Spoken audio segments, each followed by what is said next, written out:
Con Marcos, la predicación se convierte más bien en un relato escrito y las tradiciones se organizan en una estructura de una forma orgánica. Es un evangelio poco valorado hasta hace muy poco tiempo. Papías de Hierápolis, por ejemplo, le atribuía un cierto desorden estructural en todo su evangelio. Y San Agustín lo llega a definir como una síntesis servil de Mateo. Es decir, Marcos lo único que está haciendo es una copia y mal hecha del Evangelio de Mateo. Se le valora más bien hasta el siglo XVIII, donde se le reconoce su prioridad o su primacía. Y entonces ahora sí se pone como centro de los evangelios, se pone una especial atención en este evangelio y se descubre que Marcos es fuente para el Evangelio de Lucas y Mateo. La lengua que se utiliza es el griego koiné y tiene muchos semitismos dentro de este Evangelio. Encontramos, por ejemplo, palabras como talitá, fetá, corbán, abá y otras más. Pero algo que nos regala Marcos en su Evangelio es un estilo vivaz, propio del lenguaje hablado. Pero eso sí, el lenguaje que utiliza Marcos es un lenguaje no muy cuidado, gramatical y sintácticamente hablando. De hecho, a Marcos le gustan mucho las coordinaciones, le gustan los anacolutos. Por ejemplo, los anacolutos son frases no gramaticalmente correctas, pero que se entienden y de alguna manera se toleran. Y le gusta también, sobre todo, repetir frases. El estilo que utiliza Marcos en su Evangelio es de narrador. Usa sobre todo el presente histórico, que crea un efecto sobre todo positivo y muy cautivador, como si a uno le estuvieran hablando de un modo simple y espontáneo.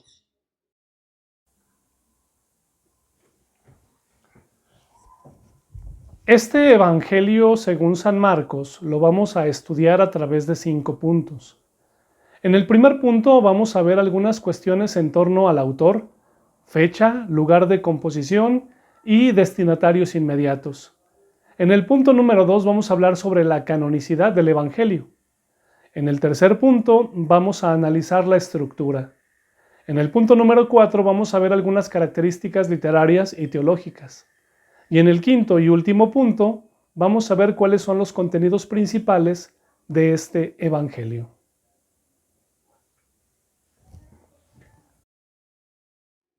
Número 1. El autor. Primero vamos a hablar sobre el autor explícito.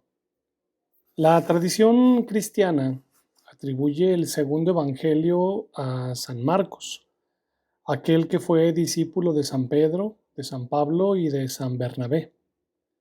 Los testimonios escritos de esta atribución a Marcos comienzan ya desde el año 125 aproximadamente. Y los personajes que apoyan esto son varios. Entre ellos tenemos a Papías, obispo de Hierápolis. Tenemos también a San Justino, mártir. Pero ya a partir del siglo III, los testimonios que encontramos ya por escrito que atribuyen a San Marcos el segundo evangelio son muy numerosos. Y lo encontramos tanto en los escritores orientales como en los occidentales. Algunos ponen de relieve que Marcos escribe el Evangelio a petición de los cristianos, de su comunidad, que quería conservar por escrito elementos esenciales de la predicación de San Pedro. El Nuevo Testamento tiene algunos datos acerca de San Marcos. En el libro de los Hechos de los Apóstoles, en el capítulo 15, versículo 39, se menciona a Marcos. Pero en el capítulo 12, versículo 12 y capítulo 15, versículo 37, se le llama Juan Marcos. En el capítulo 13, versículos del 5 al 13, se le llama simplemente Juan. No debería de extrañarnos esta duplicidad de nombres, pues realmente esto era común y corriente en esa época. Por lo regular utilizaban dos nombres, uno judío y otro latino, pero helenizado. En el caso de Marcos, el nombre judío era Juan y el nombre latino helenizado era Marcus o Marcos. Lo mismo pasaba con San Pablo. Tenía dos nombres, Saulo y Pablo, aunque el nombre latino prevaleció por la posteridad, el nombre de Pablo. La mayoría de los escritores eclesiásticos ven en el capítulo 14, versículos 51 y 52, en este episodio del muchacho que suelta la sábana y huye en el momento de la aprehensión de Jesús en el huerto de los olivos. En este episodio ellos ven una especie de firma velada del propio Marcos a su evangelio, ya que solamente él es el único que relata este episodio. Y este episodio por sí solo quedaría muy ambiguo si no utilizamos algunos otros elementos que nos ayuden a corroborar esta información. Por ejemplo, Marcos era hijo de María.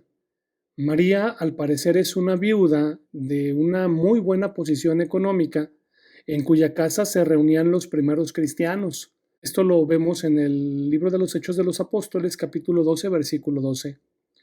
Un antiguo escrito cristiano afirma que esa era la misma casa del cenáculo donde Jesús celebró la última cena e instituye la Sagrada Eucaristía. Y parece también, probablemente, que el huerto de los olivos pertenecía a esta misma mujer, a esta María. Esto entonces haría más creíble la presencia de Marcos en aquel lugar. Sabemos por los Hechos de los Apóstoles que Marcos era primo de Bernabé, uno de los grandes evangelizadores de los primeros tiempos, aunque no pertenecía a los 12 apóstoles. Bernabé lo toma consigo cuando, en compañía de San Pablo, estuvo en Jerusalén para llevar la primera colecta en favor de los fieles de la Iglesia Madre. Esto lo ubicamos en el versículo 25 del capítulo 12, en Hechos de los Apóstoles. Marcos vuelve con ellos a Antioquía de Siria. Y Pablo y Bernabé, enviados por el Espíritu Santo, salen a este primer viaje de misión. Y en este primer viaje llevan como ayudante a Marcos.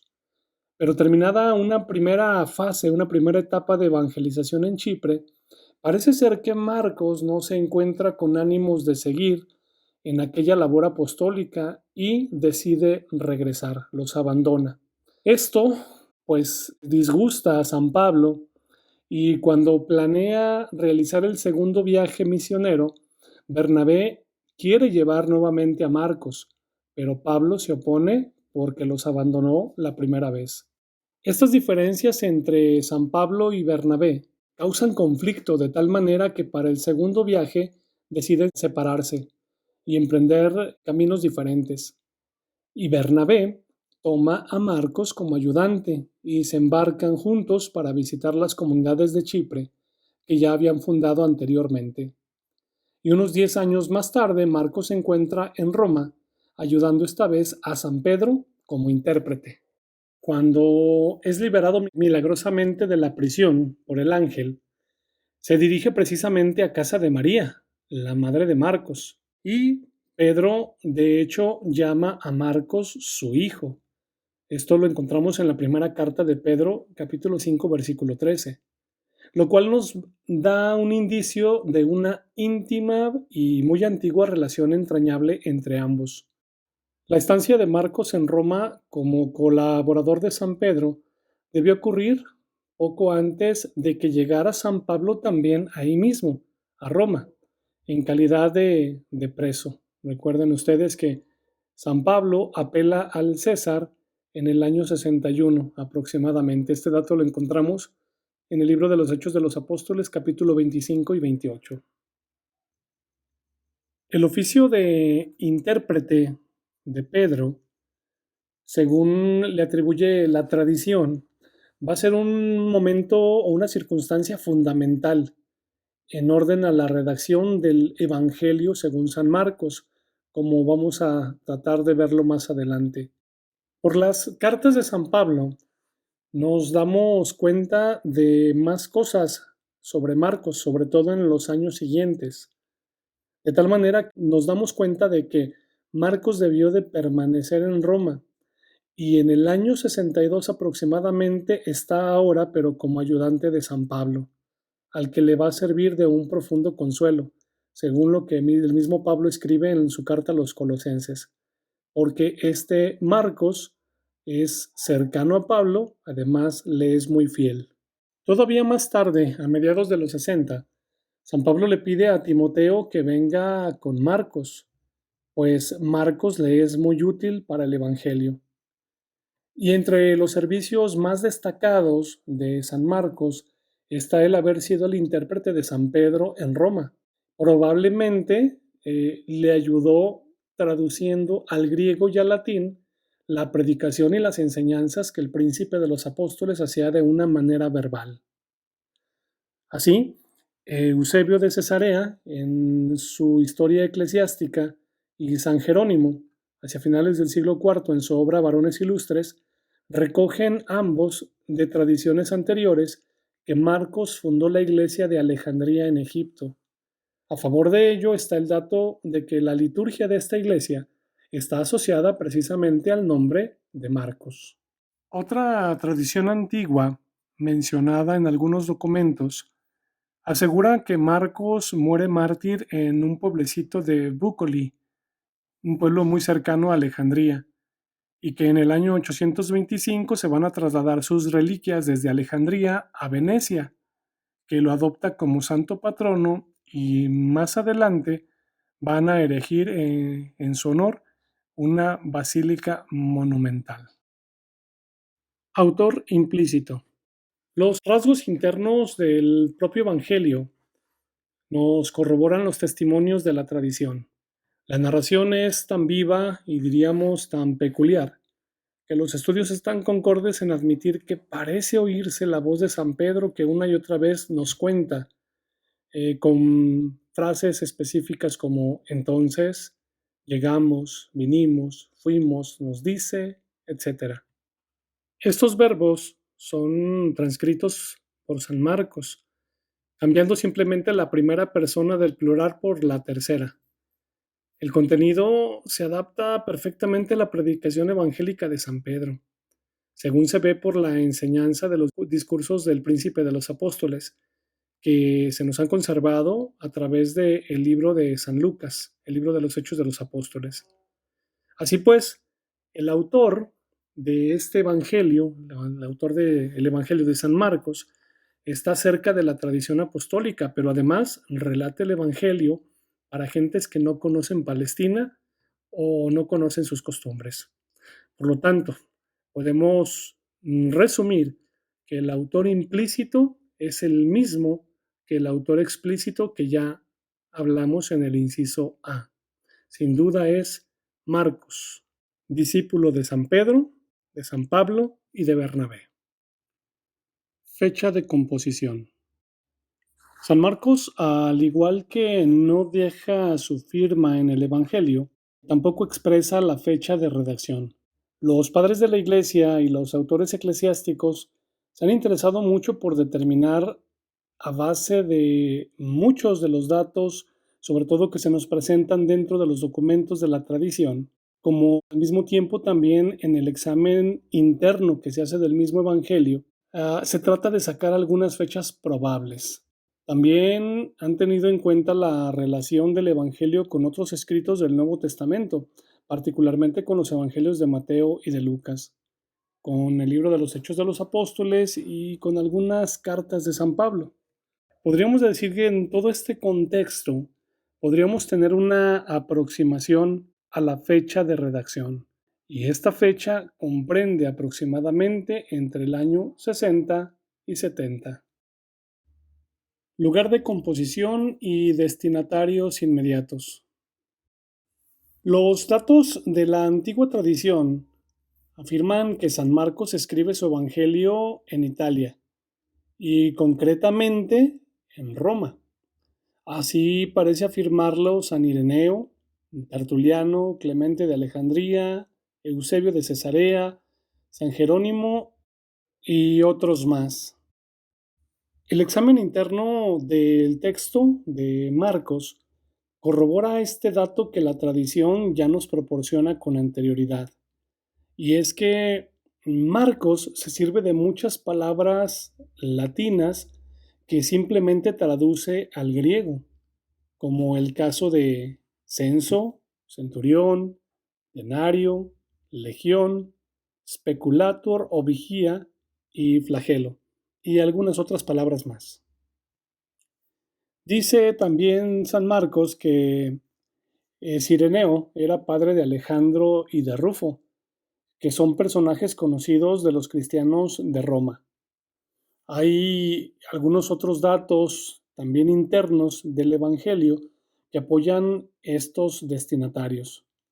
Así, por ejemplo, el evangelista explica ritos y costumbres de los judíos que eran desconocidas para muchos de los gentiles, y también va a traducir palabras del arameo al griego, palabras que fueron sobre todo empleadas por Jesús. En cuanto a los destinatarios de este evangelio, nos damos cuenta que este evangelio es compuesto en gran medida para cristianos provenientes de ámbitos paganos, es decir, para personas que no son judíos. ¿Por qué? Porque el evangelio trata de explicarles algunas costumbres del pueblo de los judíos, y es obvio que entonces los destinatarios no las conocen. Además, el evangelio también utiliza términos arameos. En la comunidad hay presencia de algunos judeocristianos y esta comunidad está abierta sobre todo a la misión. Eso lo podemos corroborar en algunos capítulos y versículos del Evangelio. Y sobre todo también se menciona que hay una evangelización minuciosa que se da casa por casa.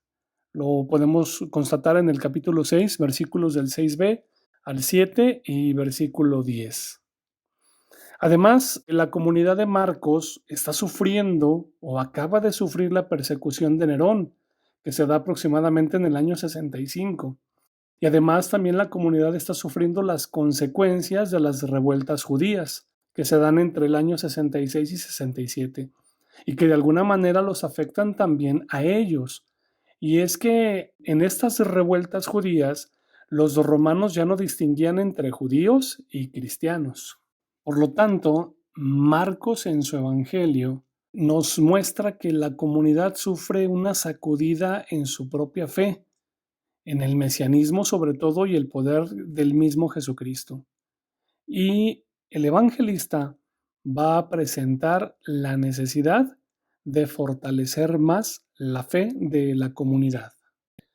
Entonces, por una parte, el Evangelio es una invitación para reconocer la divinidad de Jesús y la fuerza del mensaje para la conversión de las personas. Con razón, si a Mateo se le denomina el Evangelio del catequista, a Marcos se le llama el Evangelio del catecúmeno. ¿Por qué? Porque está orientado a la conversión. Además, parece como si el Evangelio fuera también una exhortación a no quedarse callado y a proclamar la verdad del Evangelio de Jesucristo. Punto número 2. La canonicidad. Todas las críticas recogen a Marcos como el segundo de los evangelios, detrás del de Mateo. No hay duda sobre su carácter apostólico que, como hemos visto ya, se relaciona desde el principio con San Pedro. La mayor parte de los contenidos del Evangelio de Marcos están en los otros dos evangelios sinópticos, el de Lucas y el de Mateo. Tal vez este sea la razón por la que no hay muchos comentarios de nuestro Evangelio en la época patrística. En cambio, San Marcos ha sido uno de los evangelios más comentados y valorados en la época moderna. Su cercanía a las fuentes, es decir, a los apóstoles mismos, la espontaneidad de su relato y algunos otros elementos más han llevado a los críticos a percibir en este evangelio al Jesús que tanto atrajo a los apóstoles y a la primera generación cristiana. Punto número 3. La estructura. La estructura del Evangelio de San Marcos es, al menos aparentemente, la más sencilla de los tres evangelios sinópticos. La confesión de Pedro en Cesarea de Filipo, que encontramos en el capítulo 8, versículo 29, es el centro de todo el relato. Y al igual que en el Evangelio de San Mateo, va a señalar la enseñanza de Jesús a la muchedumbre antes de la confesión y la enseñanza particular a los discípulos sobre el sentido sufriente que va a tener este mesianismo de parte de Jesús después de la confesión. Los temas presentes en San Mateo lo están también en San Marcos, aunque de una manera más condensada. Y a decir verdad, donde se descubre la estructura de San Marcos es en una lectura seguida de este relato. En el primer versículo, el evangelista anuncia que Jesús es el Mesías y es el Hijo de Dios también. Desde este momento, las obras de Jesús van a suscitar la pregunta de muchas personas. La pregunta es, ¿quién es este? San Pedro, en el centro del Evangelio, lo confiesa como Mesías. Y al final del Evangelio, al pie de la cruz, el centurión lo va a confesar como Hijo de Dios. Y esta progresión se va a ir manejando también en otros lugares del mismo Evangelio de Marcos. Estructuras también vamos a encontrar en diferentes autores diferentes estructuras, pero el día de hoy nos vamos a centrar en la estructura que nos presenta Vicente Balaguer. Está diseñada de la siguiente manera. Los 16 capítulos del Evangelio de Marcos lo vamos a ver en 10 puntos dividido en 3 partes. Punto número 1. La preparación del ministerio de Jesús. Capítulo 1, versículos del 1 al 13. Estos versículos son una especie de prólogo, porque nos presentan a Jesús en su doble naturaleza, como Dios, cuya venida a su pueblo debía ser precedida por su mensajero, y también como hombre, sometido a la tentación e igual en todo a los hombres, menos en el pecado. El bautismo de Jesús se muestra como el centro de este apartado, de este primer punto, y manifiesta en él la condición de Hijo de Dios. El versículo inicial viene a ser como la puerta de entrada de todo el Evangelio según San Marcos, donde se nos presenta a un Jesús de Nazaret como el Mesías y también como Hijo de Dios. Y con este Hijo de Dios llega el momento de la salvación, es decir, da inicio la salvación de Dios Creador, ya que este mismo Jesucristo es la buena noticia de la salvación, Él es el Evangelio. Primera parte, Ministerio de Jesús en Galilea, que va del capítulo 1, versículo 14, al versículo 30 del capítulo 8. Y en esta primera parte vamos a ver el número 2, que son los comienzos del ministerio de Jesús.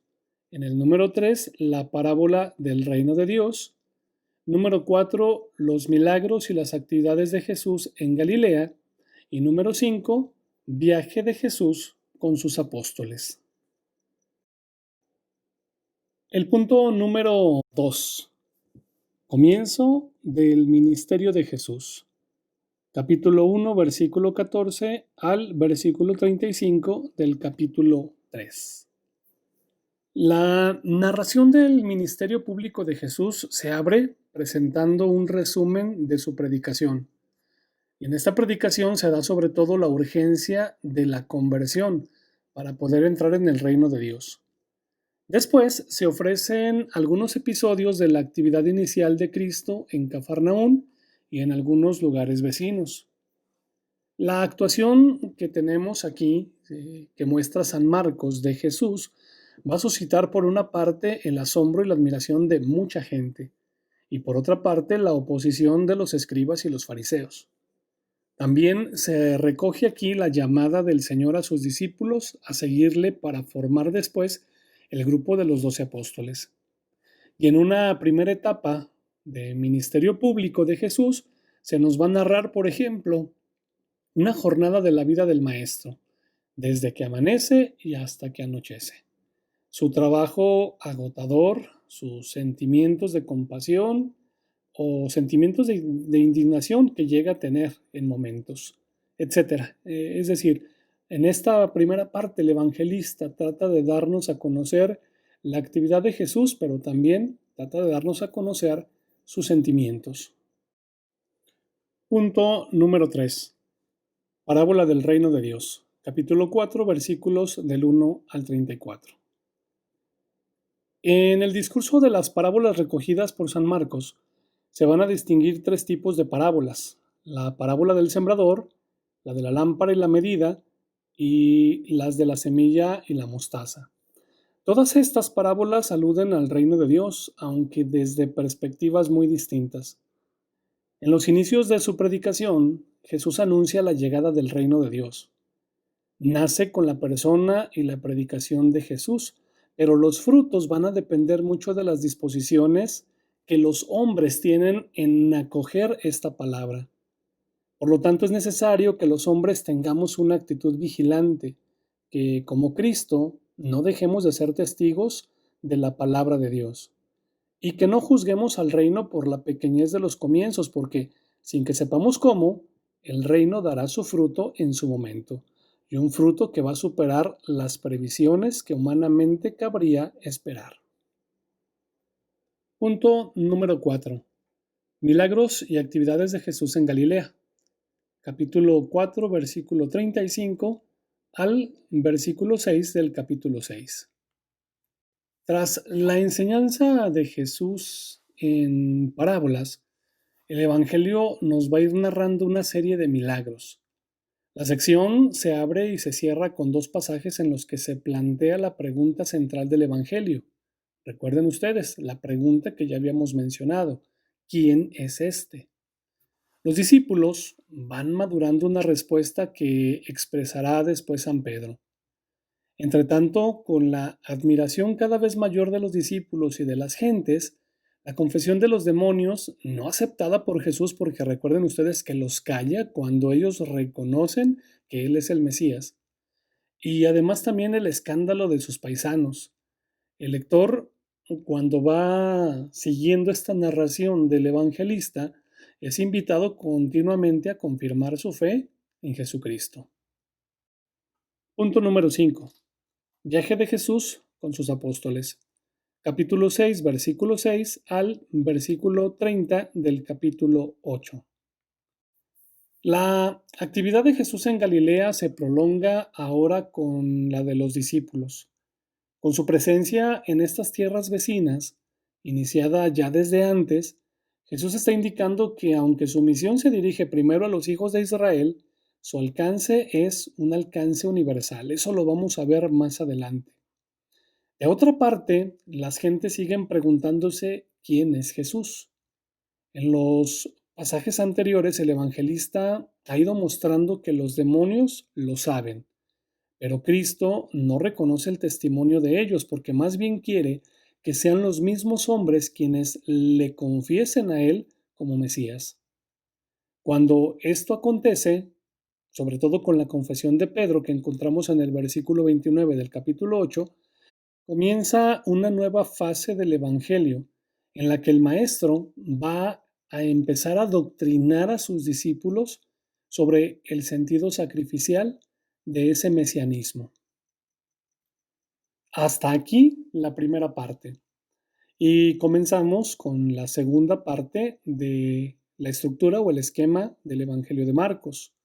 En esta segunda parte vamos a ver el ministerio de Jesús camino de Jerusalén, que va del capítulo 8, versículo 31, al capítulo 10, versículo 52. Y en el punto 6 vamos a ver las enseñanzas sobre la vida cristiana. En el punto 7, hacia Judea y Jerusalén. Punto número 6. Enseñanzas sobre la vida cristiana. Capítulo 8, versículo 31 al versículo 50 del capítulo 9. Aquí comienza ahora la revelación de Jesús como siervo del Señor, un siervo sufriente. Es el camino de la cruz que Cristo aceptó para sí mismo y que debe recorrer cada cristiano. Jesús va a preparar a sus discípulos para este acontecimiento con sus palabras y sobre todo también con sus gestos. Los 3 discípulos, que serán testigos de su agonía en el huerto de los olivos, son confortados antes con una visión anticipada de su gloria. Punto número 7. Hacia Judea y Jerusalén. Capítulo 10, versículos del 1 al 52. La marcha de Jesús hacia Judea y Jerusalén da un nuevo giro a la narración evangélica. Ahora comienza con una controversia que se da con los fariseos. Y esta controversia va a preparar una confrontación posterior que se va a ver de una manera ya más abierta en la Ciudad Santa. Jesús continúa enseñando a los apóstoles sobre su pasión, aunque la mayor parte de la sección se va a ver dedicada a diferentes aspectos de la vida del cristiano, como el matrimonio, el seguimiento de Cristo, la pobreza, etc. Tercera parte. Ministerio en Jerusalén. Capítulo 11, versículo 1 al versículo 20 del capítulo 16. Y esta tercera parte contiene el punto número 8, la purificación del templo y controversias. Punto número 9, discurso escatológico. Y punto número 10, pasión, muerte y resurrección de Jesús. Punto número 8, purificación del templo y controversias. Capítulo 11, versículo 1 al capítulo 12, versículo 44. Comienza el relato con la entrada de Jesús en Jerusalén y sigue con la posterior purificación del templo y las controversias que se van a dar con los judíos. Jesús realiza las obras del Mesías anunciado, entrando en Jerusalén y purificando el templo. La parábola de los viñadores homicidas da la clave para poder interpretar los sucesos que el evangelista sitúa en esos días. Israel ha rechazado el don de Dios y por ello Dios creará un nuevo pueblo a través de una nueva alianza que se va a dar a través de su Hijo. Punto número 9. Discurso escatológico. Capítulo 13, versículos del 1 al 37. Los 3 evangelios sinópticos recogen este discurso del Señor. Es el llamado discurso escatológico o discurso sobre la parusía, porque versa sobre los acontecimientos del final de los tiempos. El discurso tiene algo de enigmático que refuerza la enseñanza central de las palabras de Jesús. Las palabras estas que escuchamos constantemente. Estad alertas, velad. Punto número 10. Pasión, muerte y resurrección de Jesús. Capítulo 14, versículo 1 al versículo 20 del capítulo 16.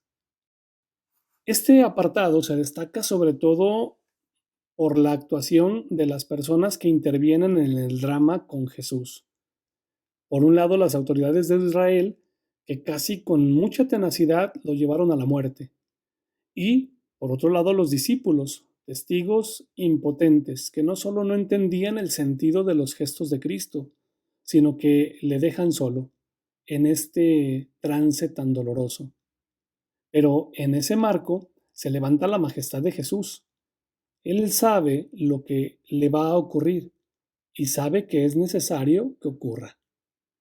Con alusiones a diversos textos del Antiguo Testamento, el Señor va a revelarle a los apóstoles el sentido de cuanto está ocurriendo. La muerte en la cruz es necesaria, pero la última palabra es la resurrección. Cabe hacer aquí, al final de esta estructura, un pequeño comentario, que los versículos del 9 al 20 del capítulo 16 son una añadidura que se realiza mucho tiempo después por un autor desconocido, pero esta añadidura la tenemos como un apéndice, pero canónico, es decir, un apéndice, un agregado que se le hace, pero que es aceptable. Y esta añadidura fue hasta que ya teníamos los evangelios de Mateo y de Lucas. Pues bien, así es como podemos ver de un solo vistazo la estructura del Evangelio de Marcos. 3 partes en 10 puntos. Número 4. Características literarias y teológicas. Estilo literario. La sintaxis y el vocabulario de San Marcos son, al mismo tiempo, muy sencillos y muy expresivos. En las frases de San Marcos predomina la coordinación con la conjunción y, que es muy utilizada por el evangelista. Después de la conjunción y, utiliza mucho la palabra pues o enseguida, pero esto lo hace en un menor número de veces. Estilo narrativo. Con mucha frecuencia, el evangelista usa el discurso directo en medio de su relato, lo cual, además de dar una peculiar viveza al relato, ha permitido conservar muchísimas frases de Jesús, que son una traducción literal al griego, de las mismas palabras que el Señor pronunció en su dialecto, en arameo palestinense de su época. Además, utiliza el evangelista también el presente histórico, y en algunas ocasiones tiene unos saltos inesperados que a veces no se escuchan muy bien y parecieran ser de mal gusto, algunos saltos en cuanto a tiempos, de un tiempo a otro, aún dentro del mismo relato. Una característica precisa de San Marcos es la descripción pormenorizada de ciertos detalles y circunstancias de algunos episodios evangélicos, que también las encontramos en Mateo o en Lucas, pero que en ellos son narradas de una manera más sobria. Y como ejemplo tenemos la curación del paralítico o el endemoniado de Gerasa, que ojalá y tengamos la oportunidad de ver cómo nos lo cuenta Marcos y hacer una comparación en cómo nos lo cuenta Mateo y Lucas. Algunos pequeños datos solo nos los refiere San Marcos. Por ejemplo, él es el único en decir que durante la tempestad en el lago de Genesaret, Jesús estaba durmiendo sobre un cabezal en la popa de la barca. O también él es el único que nos dice que los hijos de Zebedeo, el Señor los llamó hijos del trueno. O que el ciego de Jericó se llamaba Bartimeo, porque Lucas y Mateo no nos dan el nombre del ciego. Y así, algunos otros datos interesantes. Seguramente, esos pormenores no eran solo una predilección de San Marcos por los detalles, sino más bien reflejaba sobre todo el modo vivo de los relatos de San Pedro. En realidad, el Evangelio de Marcos nos deja un fruto sabroso, nos deja una viveza en la descripción de los episodios de la vida de Jesús con sus discípulos. El Evangelio nos ayuda como a trasladarnos a esas pequeñas ciudades en la ribera del lago de Genesaret, sentir el bullicio de las gentes que siguen a Jesús y casi conversar con algunos de sus habitantes y contemplar los gestos amables de Cristo, las reacciones espontáneas de los 12, etc. En una palabra, asistir a la historia evangélica como si fuéramos uno más de los participantes en los episodios que se nos van narrando. Sin embargo, a diferencia de los otros evangelios, en San Marcos faltan discursos largos o palabras del propio Jesús o de enseñanza sobre él. San Marcos no trae, por ejemplo, el gran discurso de la montaña de los capítulos quinto al séptimo de San Mateo, de cuyo contenido más de la mitad recoge San Lucas en lugares diferentes. Expone en el capítulo cuarto el discurso de las parábolas, pero reducido en comparación con el del capítulo 13 de Mateo. No contiene muchas de las disposiciones y enseñanzas sobre la vida y la organización de la Iglesia que se nos transmiten en el capítulo 18 del primer Evangelio. Propiamente hablando, el Evangelio de San Marcos solamente recoge dos grandes discursos de Jesús, el ya mencionado de las parábolas y el discurso escatológico, equivalente al que se encuentra en Mateo y Lucas. Características teológicas. Todos estos rasgos que acabamos de ver en el estilo literario y el estilo narrativo tienen una correspondencia con algunas características del mensaje evangélico que están presentes en el relato de Marcos, más que en cualquiera de los otros dos evangelios sinópticos. Estas características teológicas quisiera que las analizáramos en tres incisos: el evangelio, el secreto mesiánico y la universalidad de la misión. Inciso A. El evangelio. Marcos es el evangelista que más a menudo, hasta 8 veces, utiliza la palabra evangelio en un sentido absoluto. Además, con la primera frase de su relato, que nos dice: comienzo del evangelio de Jesucristo, Hijo de Dios. Con esta frase parece indicar que ese será el tema que va a tratar a lo largo de todo el evangelio. ¿Qué significa esto? Pues, para entenderlo, hay que recordar algunos detalles.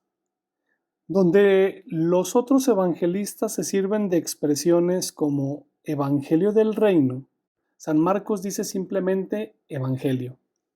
En esto coincide con San Pablo, que también usa muchas veces, más de 50, esta palabra en un sentido absoluto. En los dos casos, entre San Pablo y San Marcos, el sentido parece claro. La palabra evangelio resume la persona y la obra de Jesucristo. Es sabido que etimológicamente la palabra evangelio significa buena nueva o buena noticia. Por lo tanto, para San Marcos, la buena nueva es Jesús, que con su obra nos ha conseguido la salvación. La pregunta ahora sería: ¿en qué consiste el evangelio? ¿Cuál es, con más precisión, su contenido y sobre todo su destino? Les invitaría a que leyeran, por favor, en sus Biblias los siguientes textos, estas 7 citas bíblicas. Y una vez que las lean, explicamos lo siguiente.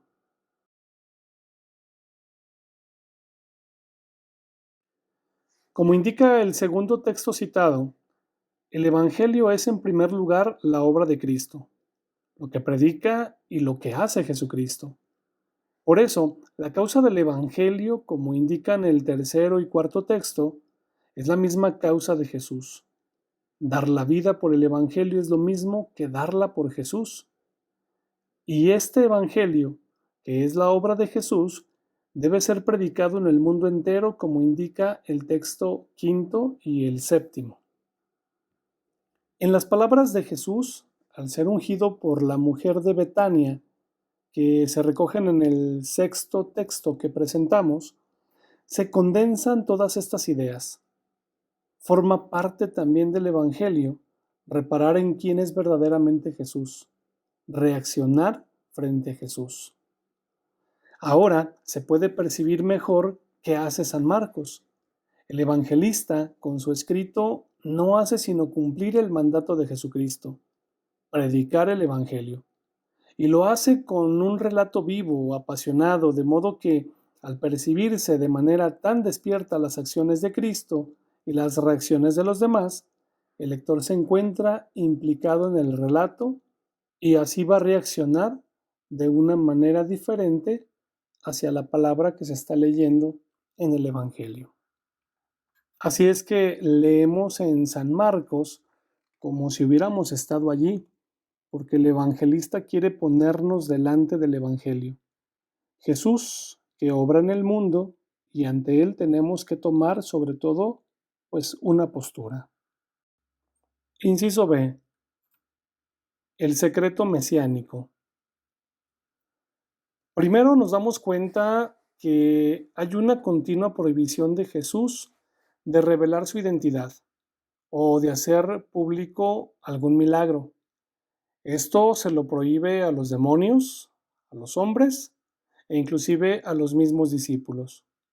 Otra cosa que vemos aquí es la idea de que las parábolas y otros dichos de Jesús son un lenguaje un tanto oscuro, que necesita una interpretación. Por eso muchas veces el Evangelio recoge una enseñanza privilegiada del Señor a sus discípulos, pero aparte, cuando están solos.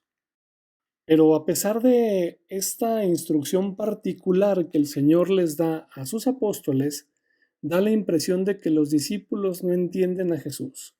Si la idea de divulgar la identidad de Jesús es como un estribillo del Evangelio que se va a estar leyendo constantemente, la ininteligencia de los discípulos parece que es el segundo dístico de este estribillo.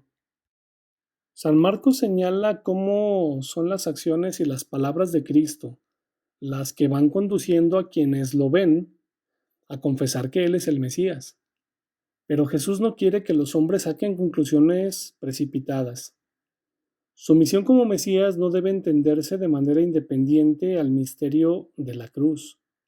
Es más bien a la luz de la cruz que se va a comprender la confesión de una manera completa. Jesús no solo es el Cristo, sino que es también el Hijo de Dios. Este es el misterio de Jesús que conocemos los hombres. Inciso C. La universalidad de la misión. Todos los evangelios tratan de explicar de una u otra manera que, aunque la misión terrena de Jesucristo se desarrolló entre judíos, su horizonte era ya un horizonte universal.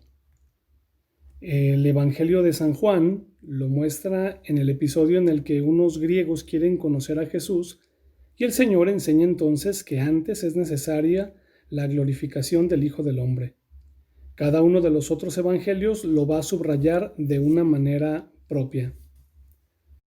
San Marcos declara que el Evangelio de Jesús debe ser predicado en todo el mundo, a todas las gentes. Señala él esta universalidad de la misión a través de todos los gestos que el mismo Jesús va realizando y las sugerencias que el evangelista va extrayendo precisamente de estos gestos del mismo Jesús. Un rasgo muy significativo de San Marcos es el uso continuo de la palabra Galilea en la narración. Con la misión que Jesús realiza en esa región, Jesús señala, y San Marcos lo va a subrayar de una manera importante, que aunque Jesús realizó su ministerio solamente en el territorio de Israel, el trabajo o la misión salvífica de Jesucristo tiene como destinatarios a todos los hombres. Y es que desde el punto de vista social, Galilea es sobre todo una encrucijada de gentes y culturas. Se podría hacer una comparación diciendo que Galilea es la Roma de Palestina, donde se da un encuentro de culturas y de personas de diferentes nacionalidades. Y es que este Jesús que obra en Galilea se le acerca gente de todas las regiones vecinas. Apenas comenzando el tercer capítulo de este Evangelio de Marcos, del versículo 7 al 8, se dice lo siguiente: Jesús se alejó con sus discípulos hacia el mar, y le siguió una gran muchedumbre de Galilea y de Judea, también de Jerusalén, de Idumea, de más allá del Jordán y de los alrededores de Tiro y de Sidón. Parece como si las fronteras se hubieran eliminado o abolido de un 2x3 y todos ellos se acercan para tener este encuentro con Jesús. Esta explicación queda mejor ilustrada con los siguientes textos bíblicos. En la primera cita bíblica, Galilea es antes que nada el lugar donde Jesús comenzó y además se realiza la mayor parte de su ministerio público. Y también es el lugar para el que se anuncia el nuevo comienzo, después de la resurrección. El episodio del endemoniado de Gerasa, que encontramos en el capítulo 5, versículos del 1 al 20, es muy significativo, porque es tierra de paganos y lo demuestra la piara de cerdos allí presentes, porque recuerden ustedes que para los judíos los cerdos son animales impuros. Entonces, en este lugar había cerdos, por lo tanto es un territorio pagano. Pero al hombre que ha sido curado, Jesús no le deja que lo siga, sino que lo envía más bien con los suyos, para que les anuncie lo que Jesucristo ha hecho con él. Es decir, que anuncie la misericordia de Dios, que también esta misericordia les alcanza a ellos. Y este hombre, este muchacho que es curado, va a proclamar este mensaje de salvación en toda la Decápolis. Sin embargo, el lugar más significativo se encuentra en la agrupación de pasajes citados entre las dos multiplicaciones de los panes, y que por eso se suele denominar la sección de los panes, que está en el capítulo 6, versículo 30 al versículo 10 del capítulo 8. Toda esta sección merecería un análisis detallado para mostrar con los gestos de Jesús la universalidad de su misión. En la primera multiplicación de los panes, Jesús se muestra como el Mesías Rey, que en el desierto convoca al pueblo, le alimenta con la palabra de su enseñanza y le ofrece el banquete mesiánico. Aquí vemos claramente una figura de la iglesia, este nuevo pueblo de Dios, a quien su Señor le ofrece el alimento corporal y además el alimento espiritual de la enseñanza. En la segunda multiplicación de los panes, en cambio, se dice que la gente venía de lejos, que Jesús se sirve de 7 panes y sobran 7 canastos. Pero entre las dos multiplicaciones está el viaje de Jesús a las tierras paganas de Tiro y de Sidón, y en ellas el diálogo del Señor con la mujer sirofenicia. Ese pasaje que yo creo que valdría la pena recordar, o al menos darle una leída. Y lo encontramos este pasaje en el capítulo 7, versículos del 24 al 33. Y con este texto podemos observar de una manera simbólica en este episodio que se nos muestra que la misión de Jesús se dirige primero a Israel, a los hijos, y después a todos los demás. Este es el sentido de los pasajes enmarcados entre las dos multiplicaciones de los panes. La salvación, dirigida en primer lugar a Israel, tiene como destinatarios a todos los pueblos. Punto número 5. Contenidos principales del Evangelio según San Marcos. En estos contenidos principales vamos a partir hablando de Jesucristo. Jesucristo se describe en el Evangelio en su condición divina, pero también va describiendo su condición humana. Esto lo va a afirmar sobre todo la voz del Padre, y también lo afirma el mismo Jesús ante Caifás en el capítulo 14, versículo 62. De hecho, esta afirmación de Jesús le va a valer la condena a muerte. Es también el Mesías, pero es un Mesías que es hijo de Dios y que manifiesta su condición a través de su misión de siervo del Señor, que entrega su vida en la cruz como un cumplimiento de las Escrituras. Y como tal, como Mesías e hijo de Dios, Jesús tiene poder. Jesús tiene potestad. Tiene poder sobre los demonios. Tiene poder sobre el sábado. Tiene poder para perdonar los pecados. Tiene poder para resucitar a los muertos y para muchas otras cosas más. San Marcos muestra que el Señor es verdadero hombre. Jesús que se duerme en el cabezal de la barca, que se entristece con la falta de fe de sus paisanos en Nazaret, que se estremece, que se compadece, que se enfada con sus discípulos, que en la oración en el huerto se aflige y siente angustia. Es decir, el evangelista trata de plasmar estos sentimientos de Jesús para hacernos ver o hacernos entender a nosotros esta parte humana de Jesús. Jesús es hombre, igual que nosotros. En este aspecto es muy instructivo para nosotros fijarnos, por ejemplo, en cómo Marcos registra un verdadero elenco de las miradas del Señor. Y se nos presentan las siguientes lecturas. En estos textos, San Marcos ha recogido la mirada dura y triste al mismo tiempo con la que percibe esta estrechez del corazón de los escribas, la mirada que se pasea por los circundantes, la mirada afectuosa hacia el joven rico, la mirada fija y pausada hacia las alcancías del templo, etc. Es decir, el evangelista quiere mostrarnos esta parte muy humana de un Jesús que todo lo observa. Algo de esto han percibido las almas delicadas cuando se han imaginado más de una vez cómo sería la mirada del Señor. Y para terminar este apartado, vamos con el siguiente texto que nos evoca este episodio de Jesús con los niños, que encontramos en el capítulo 10. Y dice: le presentaban unos niños para que los tomara en sus brazos, pero los discípulos les reñían.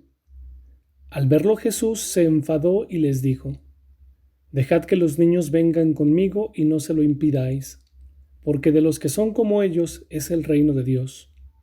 En verdad os digo, quien no reciba el reino de Dios como un niño, no entrará en él. Y abrazándolos, los bendecía imponiéndoles las manos. Entonces vemos a un Jesús muy humano que se enternece, que se molesta también y que suele mirar inclusive hasta con tristeza. Vemos algunos pasajes también donde el mismo Jesús derrama lágrimas, porque San Marcos quiere mostrarnos esta parte humana de Jesús. No se les olvide que estamos ante esta situación. Marcos quiere mostrarnos desde un principio que Jesús es hombre, pero también es Dios. Dentro de este contenido, ahora vamos a pasar de Jesús a los discípulos. Y es que forma parte del Evangelio registrar las actitudes ante Jesús, actitudes de todos los que lo rodean, de las gentes, de las autoridades, de las mujeres, de los discípulos, etc. Hay un pasaje de San Marcos que es casi como el compendio de su Evangelio. Es el de la condena a Jesús y las negaciones de Pedro, que encontramos en el capítulo 14, versículo del 53 al 72. El evangelista en los dos primeros versículos presenta a Jesús y a Pedro. A la imaginación del lector se le ofrece como un escenario con dos acciones distintas para que las examinen en contraste. Jesús, por un lado, es acusado con falsedades, confiesa la verdad y por confesar la verdad es condenado a muerte por el sumo sacerdote. Es golpeado por los criados. A Pedro, por otro lado, se le imputa un hecho verdadero, pero niega a Jesús con una mentira y sale bien librado del juicio que le hace la criada en ese momento. Sin embargo, al final, Pedro termina llorando. Se hace, pues, evidente que la grandeza de Pedro no le viene de su fortaleza, sino de su arrepentimiento, de su contrición. El pasaje muestra perfectamente la actitud de saña de las autoridades frente a Jesús, pero ilustra también las relaciones del Señor con sus discípulos. Vamos a recordar las características principales. Inciso A. En Marcos, Jesús está siempre con los discípulos. El primer acto de la vida pública de Jesús es llamar precisamente a los discípulos, a este grupo de hombres para que le sigan. Después llama a Mateo y enseguida, ya en el capítulo 3, ya está constituido el grupo de los 12. San Marcos en el capítulo 3, versículos del 13 al 15, nos dice lo siguiente: llamó a los que él quiso y fueron donde él estaba, y constituyó a 12 para que estuvieran con él y para enviarlos a predicar con potestad de expulsar demonios. Desde que son llamados por el Señor siempre están con él. De hecho, nunca se ve al Señor en su ministerio solo. Los discípulos son denominados matetés, es decir, alumnos, porque son personas que están aprendiendo de él. Y continuamente en los evangelios se dice que estos hombres siguen siempre a Jesús. Y este seguir se entiende en el doble sentido que implica. Lo siguen de una manera física, es decir, porque van con él a todas partes. Y el seguimiento también se da de una manera espiritual, porque tratan de seguir el régimen de vida que Jesucristo les impone o les quiere enseñar. Por eso les comunica su potestad. Lo que subraya aquí el Evangelio es la continuidad de la misión de los apóstoles, pero esta continuidad que va en relación con la misión de Jesús. Así se explica que estos apóstoles, estos discípulos, sean receptores privilegiados de la enseñanza de Jesús, porque ellos son testigos únicos de sus actos de poder, son testigos de la transfiguración, le acompañan en la última cena, le ayudan inclusive en la multiplicación de los panes, etc. Inciso B. Pero al mismo tiempo, los discípulos participan de la falta de comprensión de Jesús, y esto se ve reflejado en muchos de los episodios de los diferentes evangelios, sobre todo en este evangelio de Marcos. La incomprensión de los apóstoles, de los discípulos hacia Jesús, afecta también la enseñanza que Jesús quiere darles, que quiere transmitirles, y también afecta en algunas acciones de Jesús. Pero no es solamente la incomprensión, sino que también llega el momento en el que le abandonan, le niegan, e inclusive a Judas, que es el que se lo traiciona, se le denomina en algunas veces como uno de los 12. Algunos autores señalan que esta doble dimensión de los discípulos, es decir, esta acción de seguimiento de parte de los discípulos hacia Jesús, pero también esta constante incomprensión hacia Él, hacia sus palabras, hacia sus milagros, esta doble dimensión está muy subrayada en el Evangelio de Marcos, sobre todo porque el Evangelio de Marcos está escrito en Roma, tras la persecución de Nerón. Y el evangelista lo que pretende al escribir todas estas situaciones, trata de alentar a los cristianos débiles que han caído y que de alguna manera no han comprendido que seguir a Cristo es tropezarse con la cruz, es cargar con la cruz de todos los días y avanzar. Entonces, lo que Marcos trata de hacerle entender a esta comunidad es que necesitan recomenzar una vez más y que no tienen que callarse ante las dificultades. En todo caso, lo que señala para todos es que incluso en las debilidades, el Señor Jesucristo resucitado, nos ha llamado también a nosotros, sus discípulos, a continuar con su misión.